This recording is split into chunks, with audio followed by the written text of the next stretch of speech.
முடிஞ்சா ஸ்னேக் போயிட்டு வந்து தப்பிச்சு காட்டுங்க ப்ரோ. Challenge accepted bro. எப்படி கிரிட்டு முடிக்கிறேன்னு பாருங்க. ஃபர்ஸ்ட் பாட்டு தப்பிக்கிறான்னு பார்ப்போம். இதான் தப்பிக்கிறதா பாட்டு பாட்டு மாதிரி மாட்டிக்கிட்டான். இப்போ அடுத்து நான் தப்பிக்கிறேன் பாருங்க எப்படி. என்னாட்டுக்குன்னா அப்படின்னா பேயை பார்த்து இன்னும் சுற்றிக்கிட்டே இருக்கணும்.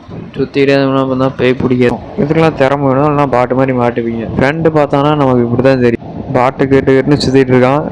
கடைசியில் தான் தெரியும் என்ன பண்ணான்னு. இப்படி சுற்றிக்கிட்டே இருக்க வேண்டியதானே. அப்புறம் தப்பிக்க முடியாதான்னு கேட்டிங்கன்னா தப்பிக்கலாம். அதுக்கு வந்து அந்த பாம்பை விட்டு நம்ம ஓடணும் அந்த பக்கமாக. ஓடும்போது வந்து முக்கியமாக ஓடுற பட்டன் வந்து வேலை செய்யாது. ஆனால் இதில் என்னென்னா துரத்திக்கிட்டே இருக்குது கடைசி வரைக்கும். அப்போ தப்பிக்கவே முடியாதான்னு கேட்டிங்கன்னா தப்பிக்கலாம். ஃப்ரீ ஃபயர் விளாண்டிங்கன்னா ஈஸியாக தப்பிச்சிடலாம். அதாவது ஃப்ரீ ஃபயர் பிளேயராக இருந்தீங்கன்னா ஈஸியாக தப்பிச்சிடலாம். நேராக அந்த சந்துக்குள்ளே போயிட்டீங்கன்னா பேய் விட்டுரும். என்ன மாதிரி சிவத்தில் முட்டுன்னா மாட்டிப்பீங்க. லாஸ்ட்டாக பாட்டு பேயிட்டு தப்பிச்சானா இல்லையான்னு தான் பார்த்துடலாம். லுக் மாதிரி மாட்டிக்கிட்டான். வேறு ஏதாவது சேலஞ்சு தான் சொல்லுங்கள், சிறப்பாக பண்ணிடலாம்.